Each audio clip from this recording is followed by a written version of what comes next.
Hey, what's up? It's MaiYang from Mixinthedark. Some of you have messaged me and asked for my thoughts of all this paranormal stuff and if I actually believe in these sorts of things.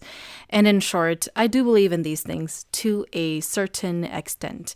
I happen to love how science works, and I believe that every movement has a cause and effect relationship. Therefore, some paranormal events or things that we perceive as paranormal could be explained through science. And the times where science cannot explain a phenomenon, then that is when I turn to spiritual explanations. But even then, I'm a little skeptical. I think it's okay to be skeptical and to have that side. And I am a paranormal fanatic and have this deep interest in unexplained events. I try to learn more by researching the science part of it. And of course, there are times where things just cannot be backed up by science, and there are no explanations other than to explore the paranormal.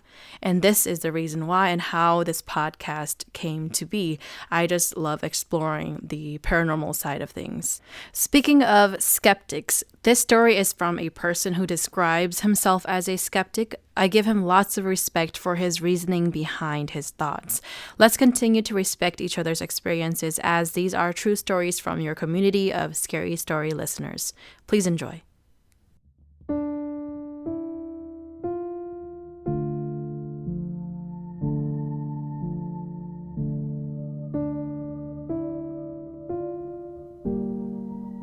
This might be a ghost story, or maybe not. It might be more of an experience or something that happened to me. I had to think really long and hard before I told myself that I would just go ahead and tell it. This story or life experience will involve the truth to the best of my knowledge. I'm going to tell it as is. I come from a big family of 10 brothers and 8 sisters. My brother had 5 daughters, and my nephew was the only boy. My brother was probably 20 years older than me. My nephew and I were best friends. He was about 5 years younger than me. I am probably the only skeptic in my family. I still don't believe in afterlife, death, or spirits, or ghosts, or whatever the paranormal is. I believe that there is no way that ghosts or spirits can exist. My nephew and I would get high from weed and talk about everything from the solar systems to the tiny bacteria under our feet. Our mind would expand in ways unimaginable, and we would talk about things unimaginable.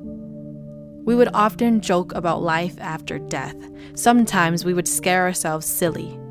We would tell each other that fear is just a sense we as humans have in us, and if we learn to control and turn off that sense, then there is nothing to be scared of.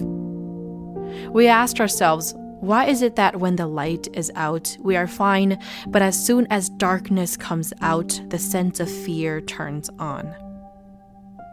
Maybe that's how ghost stories became, because the sense of fear from the night makes people think of crazy things, and one story told to another will lead to others adding to it, and it gets twisted into a full-blown ghost story. These stories get carried on and told. Other stories with similarities get twisted into other stories, and that's how ghost and spiritual stuff is so common in life. Fear is simply just a sense that humans have. Our brains are so smart that we can make up so many things to trick people in so many ways. My father died in 2005, and we mourned for years because my father was the first person in our family to die, and that was what brought every one of us closer. My father loved my nephew because he knew my brother tried really hard to have a boy, and he finally had my nephew. My father had a nickname he would call my nephew, and we would laugh about it all the time. I guess that's how my father showed his love. Through time, my nephew and I slowly grew apart, but we still kept in touch, texting or calling at least once every 2 weeks. I got married and had kids. He started working and was helping his siblings with driving them to and from school and stuff like that. I remember one day my computer got messed up, and I called him to see if he could fix it because he was a computer geek. So he checked it out and said that it was a simple fix. He just had to go to work. We had to schedule for next week when he's off. We chatted for a bit while he held my kids, laughed, and joked. Then we went to look at his modified Honda Civic, and then he left. The next day he texted me saying that he will be busy, so we will have to reschedule the week after next. So I said, yeah, sure, anytime you're free, but don't wait too long because I need my computer to pay bills. Exactly 3 days later, right after I got off work at 3 o'clock, my niece from my other brother called me while I was driving home. She told me that I had better go over to my uncle's house right now.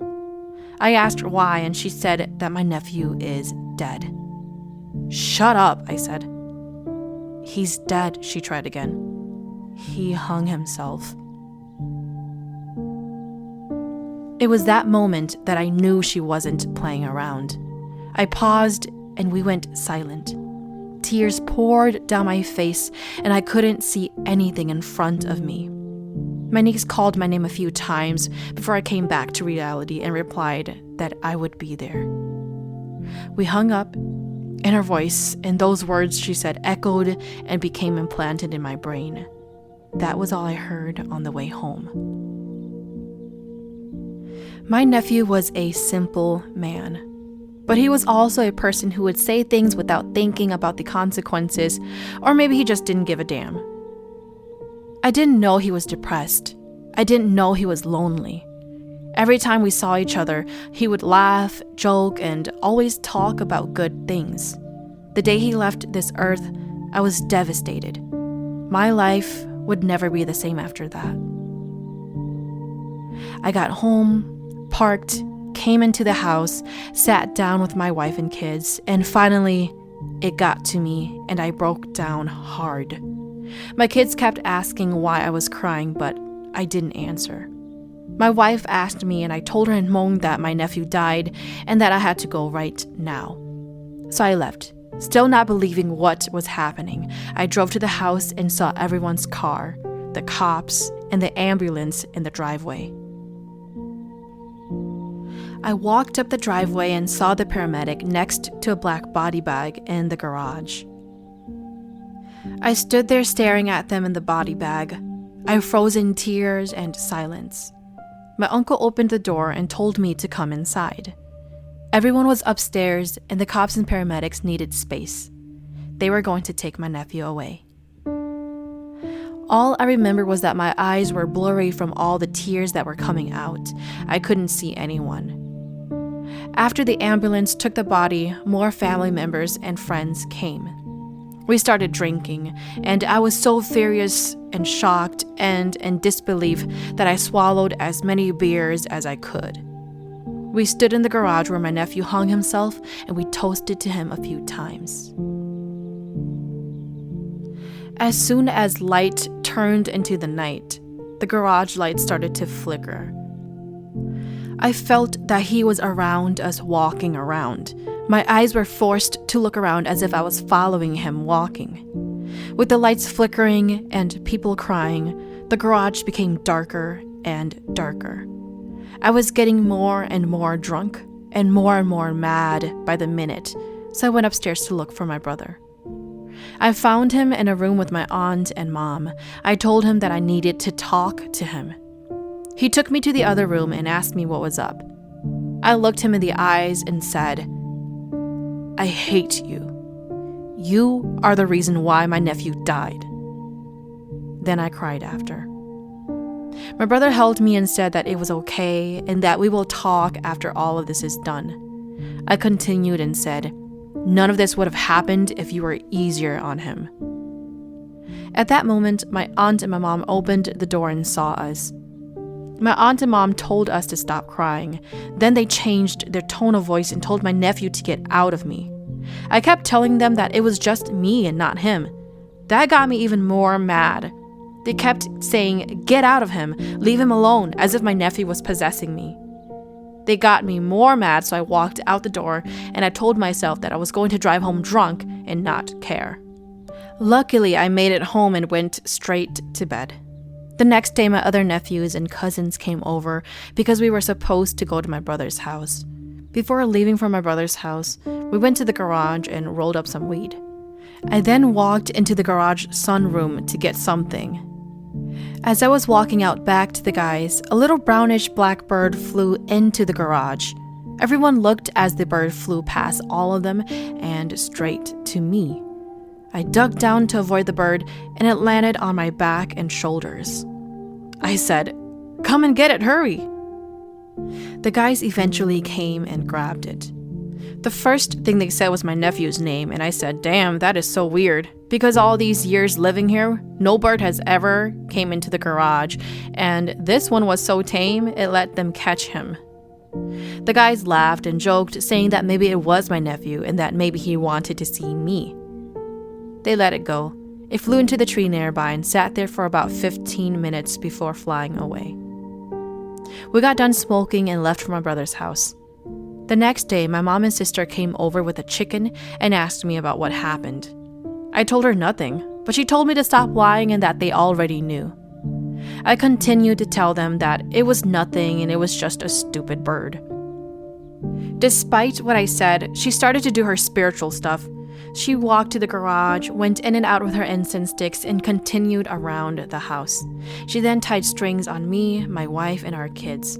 She also tied strings to our doorknobs, and then she said to me that I shouldn't be so sad. He left already and that he is not my nephew anymore, so don't think about him or be sad about it. I got mad and I told her not to say that. I was out of line for yelling at her, but this was really fresh and it just happened 2 days ago. I couldn't control my feelings. She said whoever I dream about or whatever I will feel is not him anymore, and for me to stop worrying and being sad. She told me that I shouldn't even think about him anymore, as he is not my nephew anymore. I challenged her, saying that every year she comes over and does this thing for my dead dad, setting up the table and asking for him to come sit and eat. Is that still dad or is that not dad? My mom got angry and told me to just listen to her and do as I'm told. She said I will be calling your wife every day, so you better be good. Then she and my sister left. The day before the funeral, my mom called me and said, "Tomorrow I don't want you to go see your nephew, okay? Just hold your kids' hands and sit there. Let the funeral do its thing." I wondered why, but my mom just kept telling me to be a good son and to listen. I got mad, and I told my mom that I'm sick of all her superstitions, and that's why Hmong people could never surpass any other race, because people like that are always afraid to venture out and to discover. They're always scared of things like ghosts and spirits, and that's why we have fallen behind. My mom then yelled at me, asking why I am the only son that thinks like this, and that I should just believe whatever she believes in.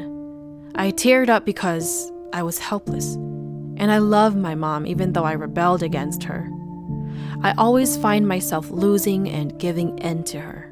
I kept quiet and finally agreed with my mom. This is a side note that oftentimes Hmong folks believe that if a person is extremely sad during a funeral, their body is vulnerable and could be taken over by any spirit in the funeral home.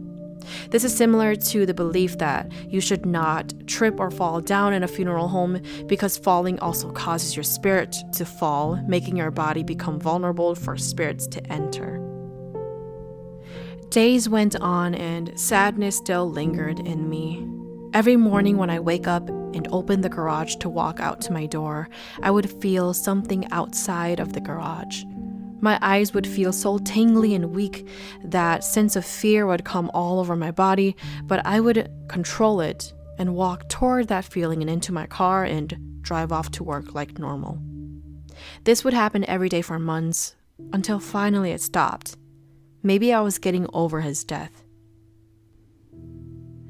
It has been years now. I dreamt that my nephew came to me in my dream. I looked at him and said, "Hey, aren't you dead?"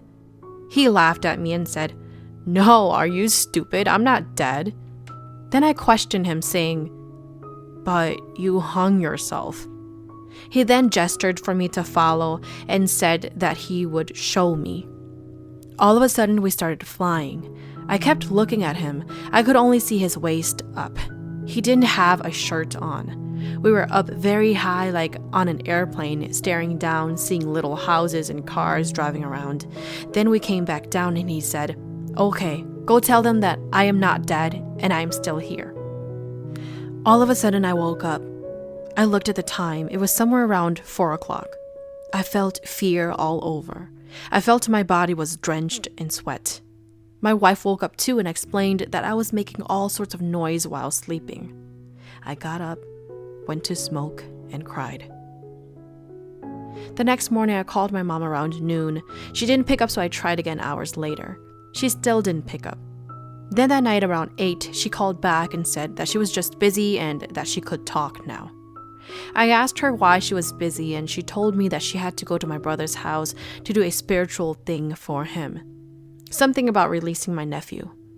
It was awkward, so I told her about the dream, and she came over the next day and did her spiritual thing for me and my family. In the Hmong culture, after doing a funeral, we do something called cho pli. It is the final part of the funeral. This is done within months, sometimes years, after the physical funeral. Cho pli translates to letting go of the soul. I like to look at this ceremony as a mental healing for the family. The ceremony signals the deceased spirit to let go of its family and to go into the afterlife, whatever that may be. It is also vice versa. Family members also take this time to let go of the deceased so that they can go into the afterlife. Days, months, and years went by. I learned to live and let go. I've learned to respect my mom's wishes, even though I was a skeptic. I will honor my mom's wishes. I followed her words, so as long as she's still here and as long as she is still my mom, I must believe what she believes. She is my mom, and she will protect me and never let anything harm my family and I. Today, I am still a skeptic. I still don't know what to believe, or maybe I don't want to believe. The human brain is a mysterious thing. We can use our brains to do things and say things so unimaginable that we can manipulate people. This is my story and my experience. My brothers, sisters, nieces, and nephews, they have their own stories about my nephew, but this is my story. I am just a simple little speck of dust in this giant bacteria-filled world, and the only way to know the truth is to wait for your turn to go to the other side. Thank you for listening to Mix in the Dark. I am your host, MaiYang. Mix in the Dark is available on Spotify, Apple Podcast, or wherever you listen to your favorite podcast series. If you have a story that you would like to share, please send it to myxinthedark@gmail.com. If there's a story that you really enjoyed, feel free to hit up my tip jar on Venmo. Just search Mix in the Dark on the business tab.